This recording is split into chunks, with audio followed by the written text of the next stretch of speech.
프롤로그 피로 얼룩진 샹들리에 아래서 시작된 비극. 서울 강남구 청담동 3,000평 규모의 대저택에서 대한민국 재계 서열 3위. 대성그룹 김태관 회장의 75세 생일연이 성대하게 열리고 있었습니다. 이 저택의 가치만 800억 원, 메인홀에 걸린 체코산 보헤미안 크리스탈 샹들리에는 15억 원짜리였습니다. 300명의 정재계 인사들이 참석한 가운데 김태관 회장은 대한민국 건설업계의 황제로 군림하며 축배를 들고 있었습니다. 김태관은 1970년대 한강 개발 붐을 타고 일어선 입지전적 인물이었습니다.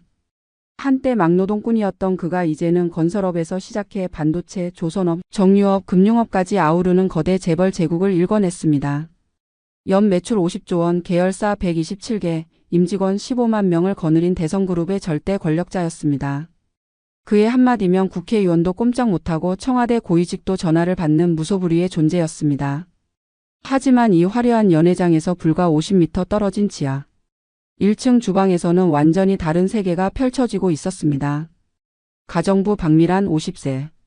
그녀는 새벽 4시부터 밤 12시까지 하루 20시간을 이 집에서 보냈습니다.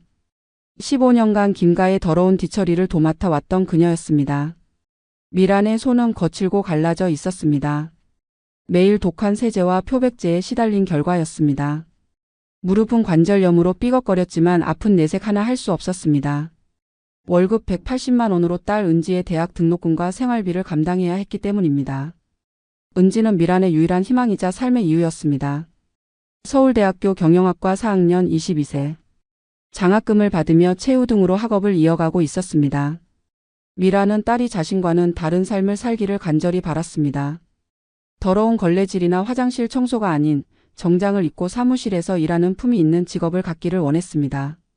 그날 밤 9시 30분 운명의 순간이 찾아왔습니다. 김태관의 차남이자 대성건설 전무 김정석이 술에 만취한 채 파티장에서 난동을 피우기 시작했습니다. 35세의 정석은 어릴 때부터 문제아였습니다. 초등학교 때부터 교사들을 폭행하고 중학교에서는 같은 반 학생을 병원에 보내기도 했습니다. 고등학교는 겨우 졸업했고 대학은 아버지의 기부금으로 들어갔습니다. 정석의 폭력성은 성인이 되어서도 계속되었습니다. 회사에서는 부하 직원들을 상습 폭행했고 여직원들에게는 성희롱을 일삼았습니다. 하지만 회장의 아들이라는 이유로 누구도 감히 고발하지 못했습니다. 이미 3번의 폭행으로 합의금을 물어준 전력이 있었지만 언론에는 한 줄도 나가지 않았습니다. 그날도 정석은 평소와 다름없이 술을 마시며 행패를 부렸습니다. 파티 서빙을 도우러 온 은지가 실수로 18세기 청나라 골동품 화병을 건드렸을 때 정석의 분노가 폭발했습니다. 그 화병의 가치는 3억 원이었습니다. 정석은 은지를 향해 2천한 년이 감히 귀한 물건을 건드리냐며 고함을 질렀습니다. 놀란 은지는 사과하며 뒤로 물러섰습니다. 하지만 정석은 멈추지 않았습니다. 온갖 욕설과 함께 은지를 향해 손을 들었습니다. 그 순간 은지는 공포에 질려 더욱 뒤로 물러섰고 발을 헛디디며 대리석 계단으로 굴러떨어졌습니다. 목뼈가 부러지는 끔찍한 소리가 저택 전체에 울려 퍼졌습니다. 구급차가 도착했을 때 은지는 이미 숨져 있었습니다. 22년간 어머니의 희생 위에 꿈을 키워왔던 소중한 생명이 한순간에 꺼져버린 것입니다. 미란의 절규가 천장을 뚫을 듯 울려 퍼졌습니다. 하지만 김가 사람들의 반응은 차가웠습니다. 김태관 회장의 첫 마디는 언론 대응 방안이었습니다. 이 일이 신문에 나가면 안 된다는 것이었습니다. 장남 김정우는 보험금으로 해결하자고 제안했습니다. 김태관의 부인 이미숙 여사는 미란에게 현금 1억 원을 내밀며 조용히 처리하고 이 집을 떠나라고 명령했습니다. 그들에게 은지의 죽음은 그저 귀찮은 사고일 뿐이었습니다. 한 사람의 목숨이 1억 원이면 충분하다고 생각했습니다. 심지어 일부 하객들은 파티가 중단된 것에 대해 불만을 토로하기까지 했습니다. 그날 밤 미란은 6층 옥상으로 올라갔습니다. 아래로 뛰어내리면 모든 고통이 끝날 것 같았습니다. 하지만 딸의 영정사진을 품에 안고 바라보는 순간 그녀의 마음속에 다른 감정이 스며들었습니다. 분노였습니다. 타오르는 복수심이었습니다. 죽을 사람은 자신이 아니라 이 더러운 재벌 가족들이어야 한다는 깨달음이었습니다. 그들이 은지를 죽이고도 1억 원으로 입막음하려 했던 그 오만함과 잔혹함에 대한 분노가 치밀어 올랐습니다. 그 순간부터 박미란이라는 이름은 세상에서 사라졌습니다. 대신 복수를 위해 살아갈 새로운 존재가 탄생했습니다. 미라는 영정사진을 가슴에 품고 맹세했습니다. 죽을 사람은 내가 아니라 너희라고 반드시 이 원수를 갚겠다고 다짐했습니다. 그날 밤 박미라는 죽었고 복수를 위해 살아갈 새로운 존재만이 남았습니다. 제1장 완벽한 변신 뱀의 탈피. 5년이라는 긴 시간이 흘렀습니다. 박미라는 태국 방콕에 있는 세계 최고 수준의 호텔 서비스 전문학교에 입학했습니다. 오리엔탈 호텔 서비스 아카데미, 전 세계 7성급 호텔의 하우스키핑 매니저들을 양성하는 곳이었습니다. 미라는 은지의 보험금과 자신이 평생 모은 돈을 모두 투자해 이곳에서 완전한 변신을 시도했습니다. 가장 먼저 언어부터 정복했습니다. 영어는 물론 일본어, 중국어, 심지어 프랑스어까지 유창하게 구사할 수 있게 되었습니다.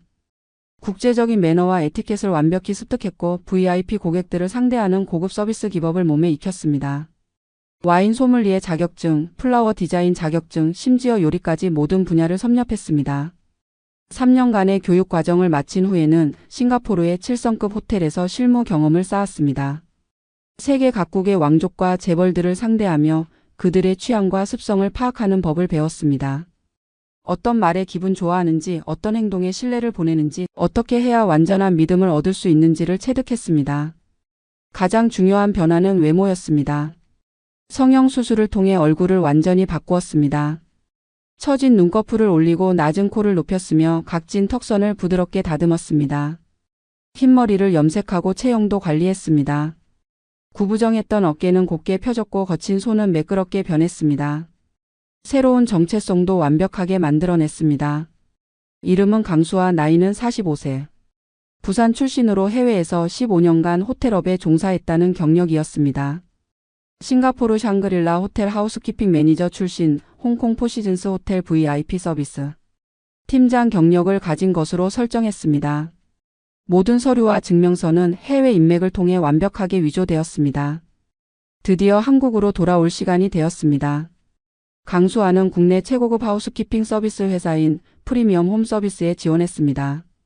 면접에서 그녀는 유창한 영어와 일본어로 해외 경험을 설명했고 실제 와인 테이스팅과 플라워 어레인지먼트 실력을 선보였습니다. 회사 관계자들은 이런 수준 높은 지원자를 만나본 적이 없다며 극찬했습니다. 마침 대성그룹 김태관 회장 댁에서 새로운 하우스키퍼를 찾고 있었습니다. 이미숙 여사는 기존 직원들의 서비스 수준에 불만이 많았습니다. 외국 귀빈들이 자주 방문하는데 제대로 된 서비스를 받을 수 없다는 불평을 계속했습니다. 강수아와 이미숙 여사의 첫 만남은 완벽했습니다. 수아는 이미숙 여사가 좋아하는 프랑스 와인에 대해 전문적으로 설명했고 그녀가 키우는 장미 품종에 대해서도 해박한 지식을 보여줬습니다. 심지어 이미숙 여사의 명품 가방을 보고 어느 시즌 제품인지까지 정확하게 맞췄습니다. 이미숙 여사는 감탄을 금치 못했습니다. 이런 수준 높은 사람을 하우스키퍼로 모실 수 있다니 행운이라고 생각했습니다. 면접 자리에서 즉시 채용이 결정되었고 월급도 기존 직원들보다 50% 높게 책정되었습니다. 첫 출근 전날 밤 수아는 딸의 영정사진을 품에 안고 김가 저택 근처를 둘러봤습니다. 5년 전 그날의 기억이 생생하게 떠올랐습니다. 은지가 쓰러졌던 대리석 계단도 자신이 절규했던 현관홀도 모든 것이 그대로였습니다. 그날 밤 수아는 옥상에 올라가 딸의 영정사진을 들고 맹세했습니다. 은지야, 엄마가 돌아왔다고 이번에는 내가 당한 치욕을 몇백 배로 갚아주겠다고 다짐했습니다. 이 더러운 집안이 어떻게 무너지는지 똑똑히 지켜보라고 속삭였습니다. 그리고 마지막으로 이번엔 내가 너희 집안을 관리한다고 선언했습니다. 첫 출근부터 수아의 서비스는 김가 전체를 놀라게 했습니다. 김태관 회장이 매일 아침 6시에 마시는 에스프레소를 정확히 5분 전에 완벽한 온도로 준비했습니다. 이미숙 여사가 좋아하는 프랑스 샴페인 돔 페리뇽을 항상 12도로 유지했고 그녀의 속옷까지 호텔급 세탁 서비스로 관리했습니다. 장남 정우의 와이셔츠는 매일 다른 색깔의 넥타이와 완벽하게 매칭해서 준비했고 그가 좋아하는 쿠바산 시가도 적절한 습도로 보관했습니다. 심지어 차남 정석이 즐기는 일본 위스키 야마자키도 그가 원하는 방식으로 서빙했습니다. 가족들은 수아를 천사 같은 하우스키퍼라고 부르기 시작했습니다. 특히 이미숙 여사는 수아에게 완전히 의존하게 되었습니다. 강 실장 없으면 이 집이 돌아가지 않는다며 극찬을 아끼지 않았습니다. 심지어 개인 금고의 비밀번호까지 알려주며 완전한 신뢰를 보여줬습니다. 하지만 수아의 진짜 목적은 따로 있었습니다. 완벽한 서비스로 신뢰를 쌓으면서 동시에 이 가족의 모든 비밀을 수집하는 것이었습니다. 복수를 위한 완벽한 잠입이 시작된 것입니다. 제2장 적진 잠입 비밀의 수집가. 강수화로 위장한 박미라는 불과 3개월 만에 김가의 완전한 신뢰를 얻는 데 성공했습니다. 이미숙 여사는 수아에게 집안의 모든 열쇠를 맡겼고 김태관 회장도 그녀의 서비스에 만족해했습니다. 심지어 개인 서재 출입까지 허락할 정도로 신뢰가 깊어졌습니다. 수아는 이 기회를 놓치지 않았습니다. 매일 밤 가족들이 잠든 후 그녀의 진짜 일이 시작되었습니다. 김태관 회장의 서재에서 발견한 것들은 상상을 초월하는 부정부패의 증거들이었습니다. 회장 전용 금고에서 나온 서류들은 대한민국 권력 구조의 민낯을 적나라하게 드러내고 있었습니다. 국회의원 120명에게 건넨 뇌물 리스트, 검찰 고위직 12명과의 골프 접대 및 해외 관광 비용 지출 내역, 언론사 간부들에게 제공한 광고비라는 명목의 후원금까지 모든 것이 상세히 기록되어 있었습니다. 더욱 충격적인 것은 해외 차명 계좌를 통한 비자금 조성 증거였습니다. 스위스 케이만 제도 버진 아일랜드 등지에 무려 1조 5천억 원에 달하는 자금이 숨겨져 있었습니다. 이 돈들은 대부분 정부 발주 공사에서 부풀려진 공사비나 세금 탈루를 통해 조성된 것들이었습니다. 회장의 개인 노트북에서는 더욱 섬뜩한 내용들을 발견했습니다. 경쟁업체 임직원들을 금품으로 매수한 리스트 건설. 현장 안전사고를 은폐하기 위해 유족들을 협박한 녹음 파일까지 있었습니다. 장남 김정우 전무는 겉으로는 모범적인 경영인으로 포장되어 있었지만 실상은 완전히 달랐습니다. 수아가 정우의 개인 컴퓨터를 해킹해서 발견한 것은 충격적인 성범죄 증거들이었습니다. 회사 여직원 27명을 상대로 한 성추행과 성폭행 장면들이 몰래카메라로 촬영되어 있었습니다. 더욱 끔찍한 것은 정우가 이 영상들을 이용해 피해 여성들을 지속적으로 성적 노예로 부리고 있다는 사실이었습니다. 정우는 또한 결혼 후에도 수십 명의 여성들과 불륜 관계를 유지하고 있었습니다. 호텔비, 선물비, 심지어 일부 여성들에게는 아파트까지 사주며 첩으로 두고 있었습니다. 이 모든 비용은 회사 법인카드나 비자금에서 충당되고 있었습니다. 정우의 핸드폰에서 발견된 음성 메시지들은 더욱 적나라했습니다. 여직원들에게 성관계를 강요하며 거부하면 해고하겠다고 협박하는 내용들이 가득했습니다. 차남 김정석의 실체는 더욱 충격적이었습니다. 은지를 죽음으로 몰고 간 그 인간 말종은 5년이 지나도 전혀 달라지지 않았습니다. 오히려 더욱 타락해 있었습니다. 수아는 정석의 방에서 각종 마약류를 발견했습니다.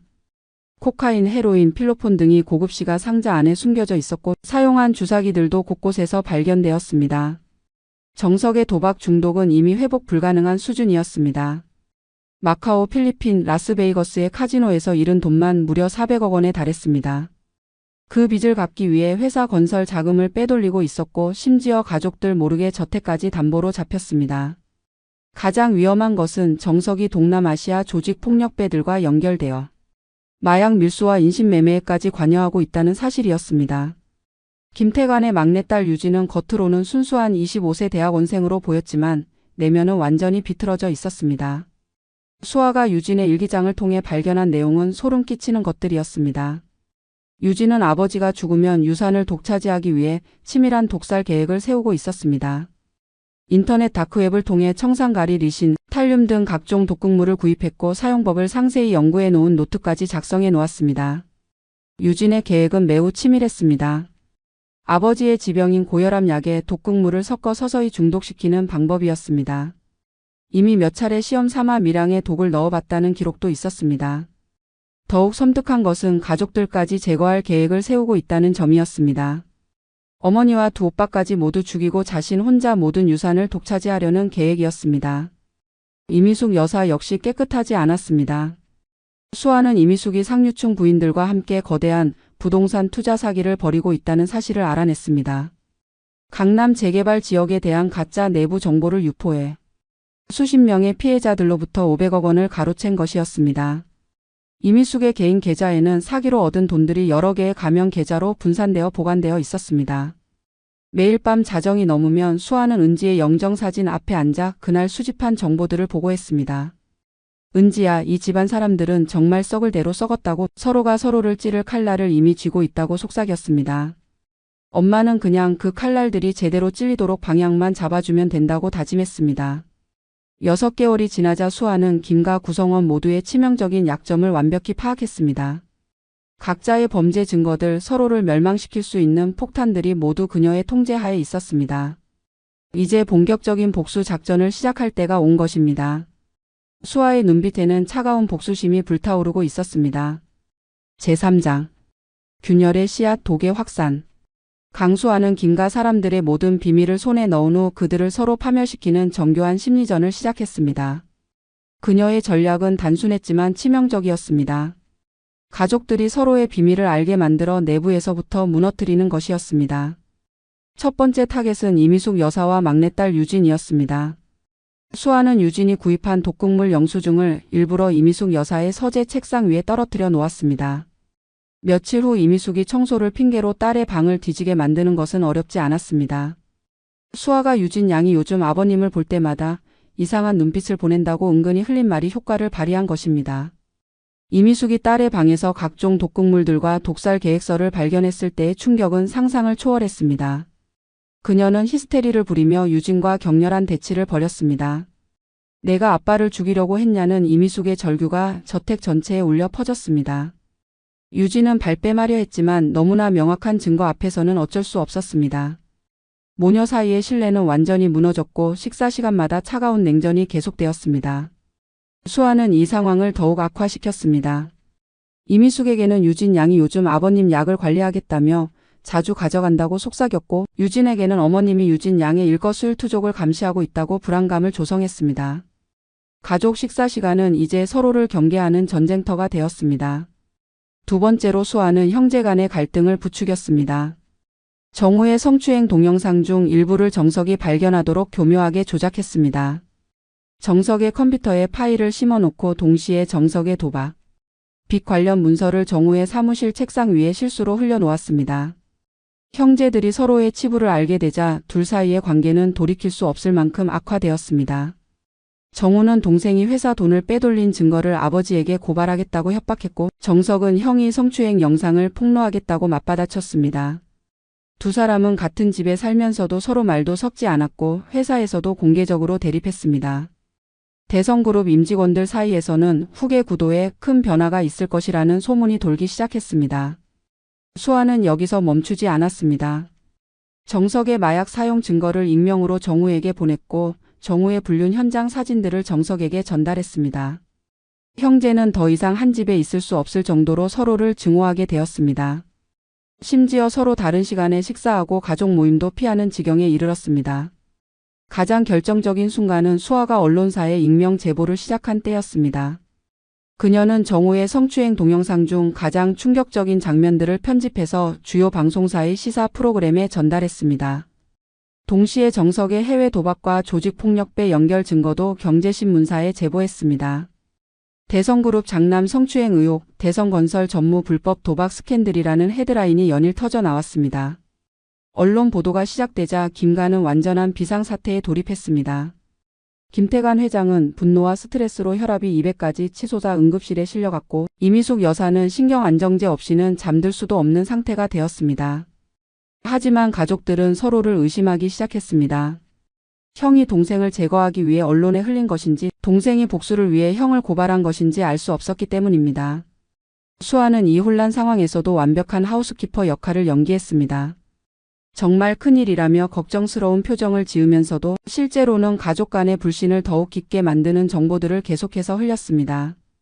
정우에게는 정석 도련님이 어젯밤 아버님 서재에 몰래 들어가시더라고 속삭였고 정석에게는 정우 도련님이 변호사와 통화하며 뭔가 계획을 세우시는 것 같다고 불안감을 조성했습니다. 회사 상황도 심각해졌습니다. 대성그룹의 주가는 연일 하한가를 기록했고 주요 협력업체들이 계약 해지를 통보해왔습니다. 은행들도 대출 연장을 거부하며 자금 회수에 나섰습니다. 정부에서도 대성그룹에 대한 전면적인 세무조사를 실시한다고 발표했습니다. 이미숙 여사의 부동산 투자 사기도 곧 터질 예정이었습니다. 수아는 피해자 중 한 명에게 익명으로 이미숙 여사가 사기의 주동자라는 증거를 제보했습니다. 피해자들이 집단으로 고발장을 준비하고 있다는 소문이 돌기 시작했습니다. 유진의 독살 미수 사건도 이미 이미숙에 의해 경찰에 신고된 상태였습니다. 딸을 더 이상 믿을 수 없게 된 이미숙은 결국 내 딸이 남편을 독살하려 했다며 눈물로 고발장을 제출했습니다. 경찰은 유진을 긴급 체포했고 모녀 관계는 완전히 파탄났습니다. 김가라는 거대한 성벽의 균열이 시작되었습니다. 그 균열은 점점 커져가며 돌이킬 수 없는 붕괴를 예고하고 있었습니다. 수아는 매일 밤 은지의 영정사진 앞에서 복수의 진행 상황을 보고했습니다. 은지야, 이제 진짜 재미있는 게임이 시작된다고. 저들이 서로 물어뜯다가 모두 망하게 될 것이라고 속삭였습니다. 제4장. 파국의 전야, 무너지는 제국. 언론 보도가 시작된 지 한 달이 지나자 대성그룹은 회복 불가능한 치명타를 입기 시작했습니다. 김정우의 성추행 사건은 미투 운동과 맞물려 사회적 파장이 걷잡을 수 없이 커졌습니다. 대성전자 여직원들이 연이어 고발에 나섰고 피해자 수는 무려 47명까지 늘어났습니다. 정우는 긴급 기자회견에서 악의적인 조작이라고 부인했지만 결정적 증거 영상들이 계속 공개되자 더 이상 변명할 수 없는 상황이 되었습니다. 여성 단체들은 대성그룹 제품 불매 운동을 선언했고 해외 바이어들도 계약 취소를 통보해왔습니다. 대성전자의 주력 제품인 반도체와 디스플레이 수출이 급격히 감소했고 일부 국가에서는 아예 수입 금지 조치까지 내려졌습니다. 회사 내부에서도 여직원들의 집단 사직이 이어졌고 남성 직원들조차 회사를 부끄러워하며 이직을 준비하기 시작했습니다. 김정석의 상황은 더욱 참혹했습니다. 국정감사장에서 야당 국회의원이 정석의 해외 도박 증거를 공개하며 재벌 2세 일탈이 국가 이미지에 미치는 악영향을 강력히 질타했습니다. 더욱 충격적인 것은 정석이 도박 자금을 마련하기 위해 건설 현장의 안전 예산을 삭감했다는 사실이 드러난 것입니다. 대성건설이 시공한 아파트 단지 3곳에서 심각한 균열과 누수 문제가 발견되었고 안전진단 결과 부실 공사로 판명되었습니다. 입주민 2,000여 가구가 집단 소송을 제기했고 정부는 대성건설의 건설업 면허 취소를 검토한다고 발표했습니다. 정석이 빼돌린 400억 원이 바로 이들 아파트의 안전공사비였던 것입니다. 김태관 회장의 비자금 조성 의혹은 정치권까지 흔들었습니다. 수아가 제보한 정보를 바탕으로 국세청이 특별 세무조사에 착수했고 해외 차명 계좌 1조 5천억 원의 실체가 하나씩 드러나기 시작했습니다. 대성그룹 회장이 지난 20년간 정치인들에게 제공한 뇌물이 총 600억 원에 달한다는 사실이 폭로되자 국정 전반이 흔들렸습니다. 청와대는 긴급 대책회의를 소집했고 검찰총장은 대성그룹 수사를 위한 특별수사본부 설치를 지시했습니다.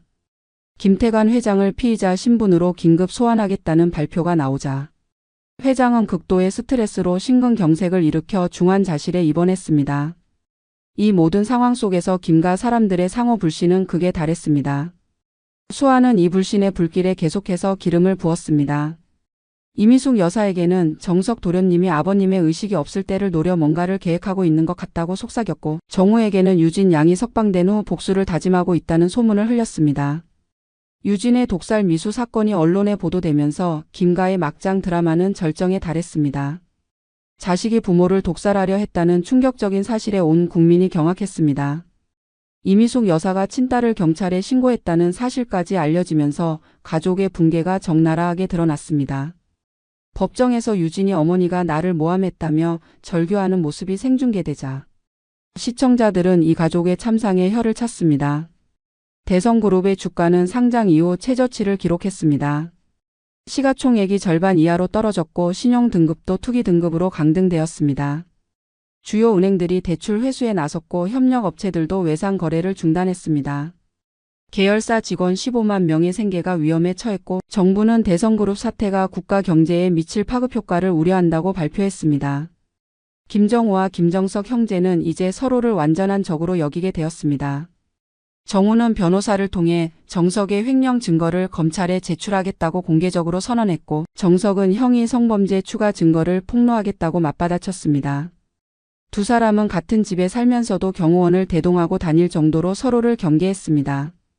이미숙 여사는 정신적 충격으로 신경정신과 치료를 받아야 하는 상황이 되었습니다. 남편은 중환자실에, 딸은 구치소에, 두 아들은 서로 죽이려 드는 상황에서 그녀는 정신적 한계에 달했습니다. 하지만 수아는 알고 있었습니다. 이미숙의 부동산 투자 사기건이 곧 터질 것이라는 사실을 말입니다. 그날 밤 수아는 은지의 영정사진 앞에서 마지막 준비 단계에 돌입했다고 보고했습니다. 은지야, 이제 정말 마지막이다. 내일이면 이 더러운 가족들이 어떻게 완전히 무너지는지 보게 될 것이다. 15년간 우리를 짓밟았던 대가를 톡톡히 치르게 해주겠다고 다짐했습니다. 이제 곧 식탁은 진짜 전쟁터가 될 것이라고 예고했습니다. 제5장. 심판의 순간, 진실의 폭발. 운명의 날이 드디어 찾아왔습니다. 2023년 10월 15일 오전 9시 대성그룹 본사 50층. 대회의실에서는 회사의 존폐를 결정할 긴급 이사회가 소집되었습니다. 김태관 회장은 중환자실에서 간신히 나와 휠체어에 의존한 채 참석했습니다. 얼굴은 창백했고 목소리도 떨렸지만 그래도 마지막 권위를 지키려 애썼습니다. 김정우와 김정석은 서로를 노려보며 회의실 양끝에 앉았습니다. 두 사람 모두 변호사들을 대동한 채 언제든 법적 대응을 할 준비를 하고 있었습니다. 이미숙 여사는 신경안정제의 영향으로 초점이 흐린 상태였고 유진은 보석으로 석방되었지만 전자발찌를 찬 채 참석했습니다. 이사회의 핵심 안건은 회사 정상화 방안이었지만 모든 참석자들이 알고 있었습니다. 이미 돌이킬 수 없는 지경에 이르렀다는 것을 말입니다. 그런데 회의 시작 30분 만에 충격적인 일이 벌어졌습니다. 대성그룹의 최고 재무책임자 윤태식이 돌연 폭탄 선언을 한 것입니다.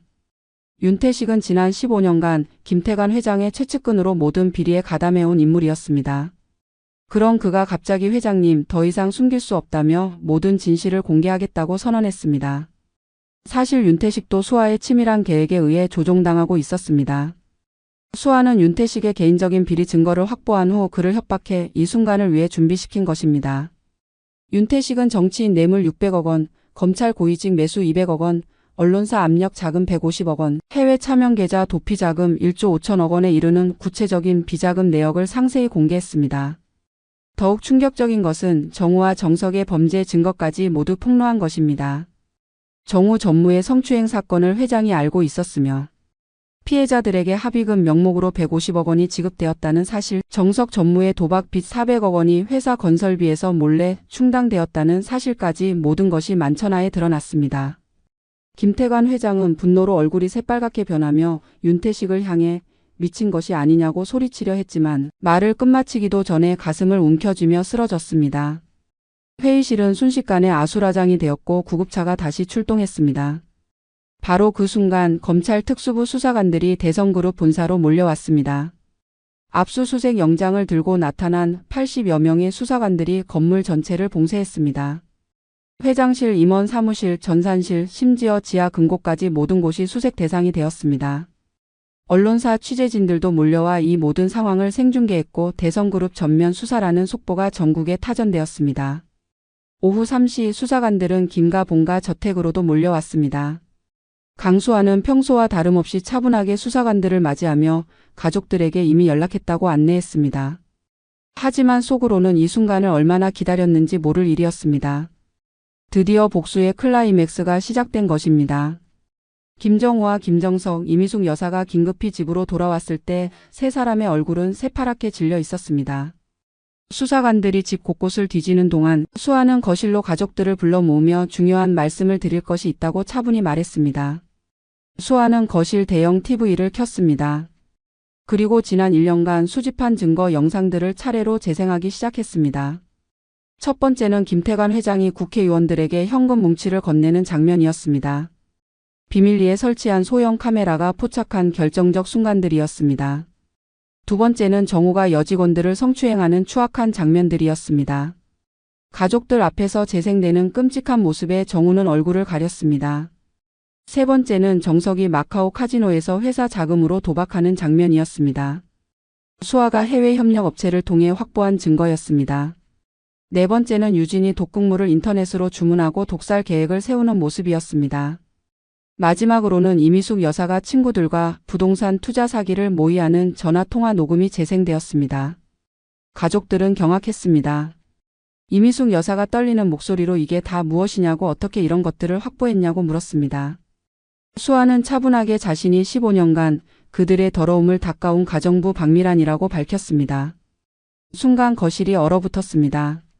정우가 믿을 수 없다는 표정으로 그 가정부 박미란이냐고 되물었습니다. 수아는 가발을 벗고 컬러 렌즈를 빼냈습니다. 5년간의 성형수술에도 불구하고 예전의 모습이 어렴풋이 드러났습니다. 그리고 자신의 딸 은지를 기억하느냐고 정석이 계단에서 밀어 죽인 그 아이 말이라고 덧붙였습니다. 정석은 벌벌 떨기 시작했습니다. 그게 아니라고 사고였다고 자신이 일부러 한 게 아니라고 변명했지만 수아의 차가운 시선 앞에서 더 이상 말을 잇지 못했습니다. 수아는 계속해서 5년 전 그날 그들이 자신의 딸을 죽이고도 1억 원으로 입을 막으려 했다고 상기시켰습니다. 어쩔 수 없는 사고라고 조용히 처리하자고 했던 그들의 모습을 되돌아보게 했습니다. 하지만 은지는 죽어서도 자신에게 말했다고 진실은 반드시 밝혀지고 복수는 반드시 이루어진다고 했습니다. 그때 현관문이 열리며 검찰 수사관들이 들어왔습니다. 수사관들은 김정우, 김정석, 이미숙에게 긴급 체포 영장이 발부되었다고 알리며 준비된 수갑을 꺼냈습니다. 김가 사람들은 마지막까지 발악했습니다. 이 여자가 자신들을 모함했다고 증거를 조작했다고 소리쳤지만 이미 검찰은 모든 증거를 확보한 상태였습니다. 수아는 마지막으로 그들이 15년간 자신을 무시하고 짓밟을 때 자신은 바닥에서 모든 것을 지켜봤다고 말했습니다. 가장 낮은 자리에서 가장 높은 곳의 추악함을 모두 목격했으며 이제 그 진실들이 세상에 나갈 차례라고 선언했습니다. 김가 사람들이 하나씩 연행되는 모습을 바라보며 수아는 딸의 영정사진을 꺼내 들었습니다. 은지에게 드디어 해냈다고 엄마가 너의 복수를 완성했다고 속삭였습니다. 에필로그 가장 낮은 자리에서 피어난 희망. 대성그룹 일가의 완전한 몰락은 대한민국 사회 전체에 거대한 충격을 안겨주었습니다. 이 사건은 단순한 재벌 비리가 아니라 기득권층의 부패와 오만이 어떤 파국을 불러오는지 보여주는 상징적 사건이 되었습니다. 김태관 회장은 뇌물공여, 탈세, 배임, 정치자금법 위반 등 13개 혐의로 1심에서 징역 20년을 선고받았습니다.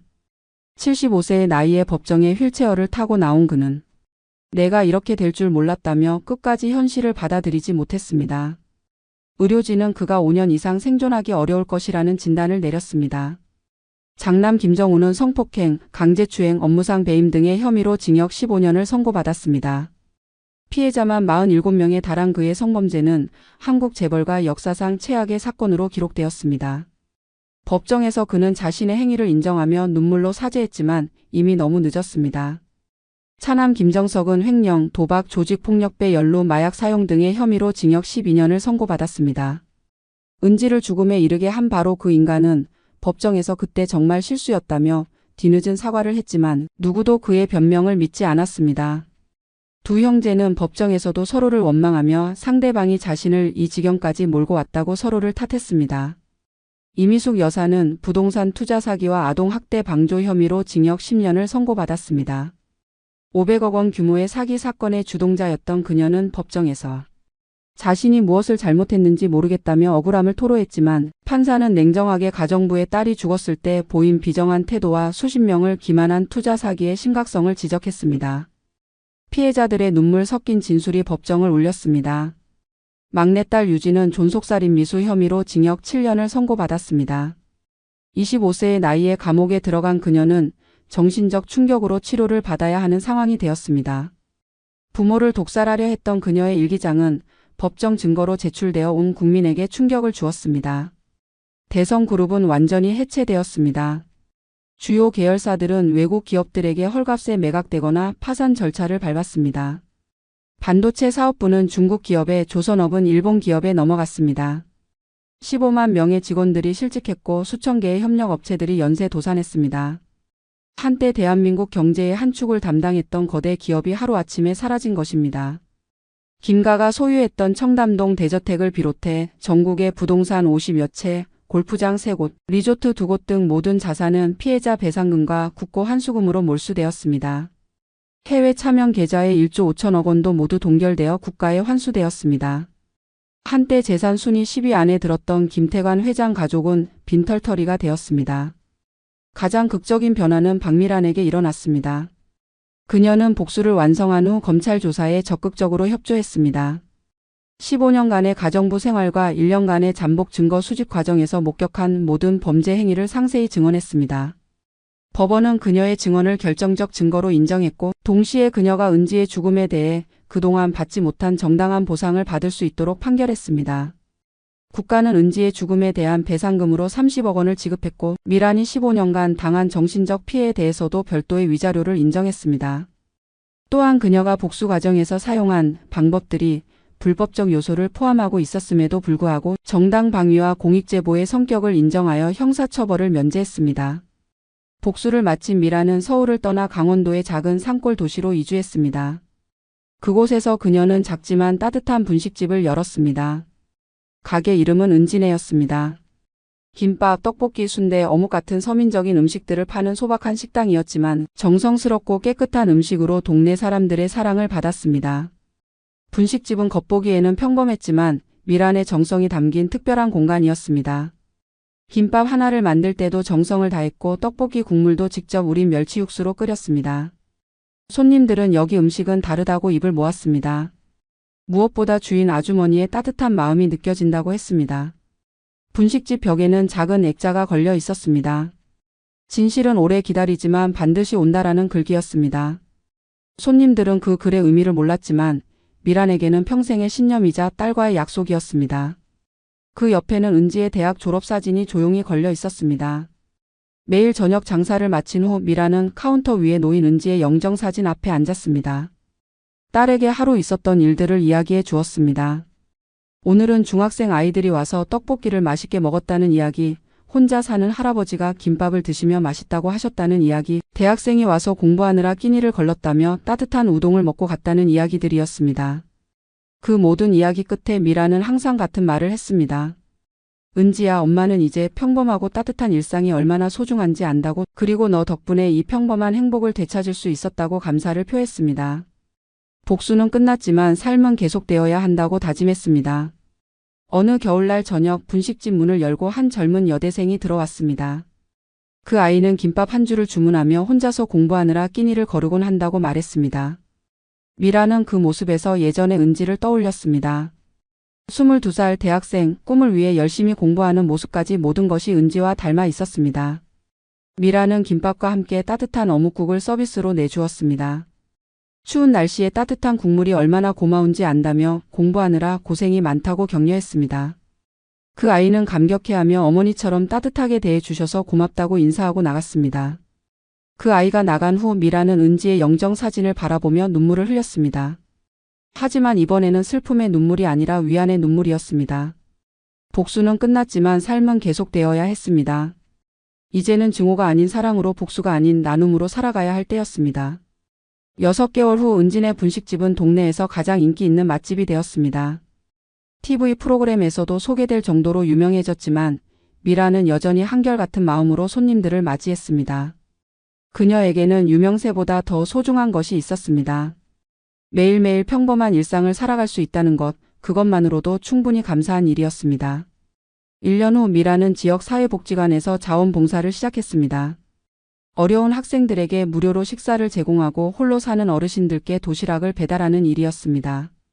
그녀는 자신이 받은 상처를 치유하는 가장 좋은 방법은 다른 사람의 상처를 어루만지는 것이라고 깨달았습니다. 마지막 장면에서 미라는 은지의 영정사진을 부드럽게 쓰다듬으며 속삭였습니다. 은지야, 우리 이제 정말 자유로워졌다고, 그리고 엄마는 앞으로 내가 살지 못한 만큼 더 따뜻하게 살아가겠다고 약속했습니다. 엄마의 복수는 끝났지만 엄마의 사랑은 영원히 계속될 것이라고 다짐했습니다. 분식집 밖으로는 따뜻한 봄 햇살이 내리쬐고 있었습니다. 새로운 계절이 시작되었고 미란에게도 진정한 새로운 인생이 시작된 것입니다. 복수의 어둠을 지나 마침내 희망의 빛을 찾은 한 여인의 이야기가 이렇게 막을 내렸습니다.